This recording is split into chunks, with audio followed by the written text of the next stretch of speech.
Hi guys, রাতে রাতে সবাইকে চলে এলাম আরও একটা ভিডিও নিয়ে।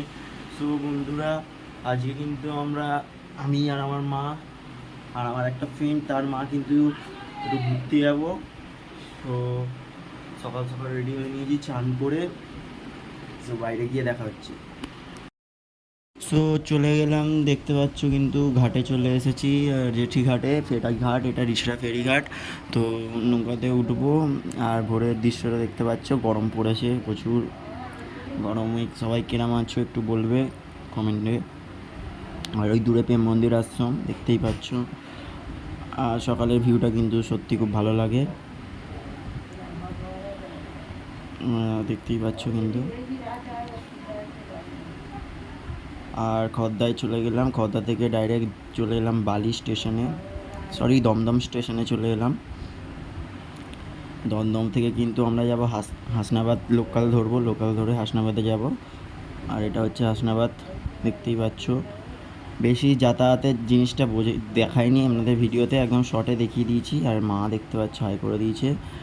আর এই একটা মন্দির ছিল, এখানে সামনে দাঁড়িয়েছিলাম স্টেশনে। আর এখানে বিখ্যাত কিন্তু মাখা সন্দেশ খেলাম, খেতে ভালো ছিল, ভালো লাগলো খেতে। মাখা সন্দেশটা কিন্তু এখানে খুব বিখ্যাত। আর হাসনাবাদ থেকে টোটো ধরে কিন্তু আমরা চলে গেলাম চণ্ডী মন্দিরে। আর যাওয়ার পথে কিন্তু এখানে কিন্তু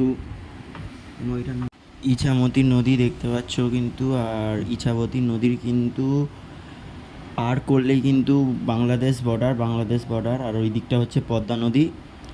তো আপনাদের দেখাচ্ছি, দাঁড়ান। ব্রিজটা কিন্তু নতুন করেছে, 2 বছর হয়েছে, আগে কিন্তু এখানে ছিল না। এখানে বাসিন্দাদের মুখে যেটা জানলাম আপনাদেরকে বললাম। আর এই হচ্ছে কাকিমা, আর মাও রয়েছে, দেখেছো আপনারা ভিডিওতে।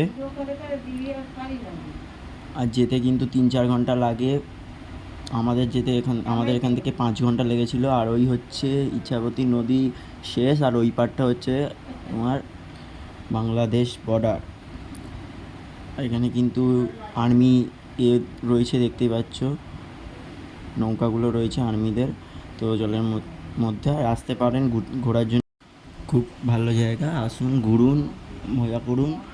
শীতকালের দিকে আসবেন বেশি ভালো হবে, গরমকালে কিন্তু এখানে একদমই ভালো নয়। আর এখানে কিন্তু গেট একমাত্র কিন্তু দুর্গা পুজোর দশমীর টাইমেই খোলে, অষ্টমী আর দশমীর দিনকে, তখন কিন্তু বিনা পাসপোর্ট ভিসাতেই কিন্তু আপনারা বাংলাদেশে ঢুকতে পারবেন, দেখতে পারবেন, ঘুরতে পারবেন। তো আসুন বন্ধুরা, দুর্গা পুজোর টাইমে আসতে পারেন, শীতকালে আসতে পারেন, ঘোরার জায়গা, পিকনিক করার খুব ভালো জায়গা, আসতে পারেন।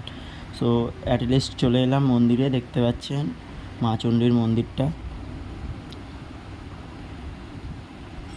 এই মন্দিরটা কিন্তু খুবই জাগ্রত। আর এখানে আমার কিছু পুজো দেওয়ার ছিল, তাই জন্য আমি এলাম, দেখতেই পাচ্ছেন। সো বন্ধুরা, আজকে কিন্তু ভিডিওটা এইটুকুই, দেখা হচ্ছে নেক্সট ব্লগে, ততদিনের জন্য টাটা।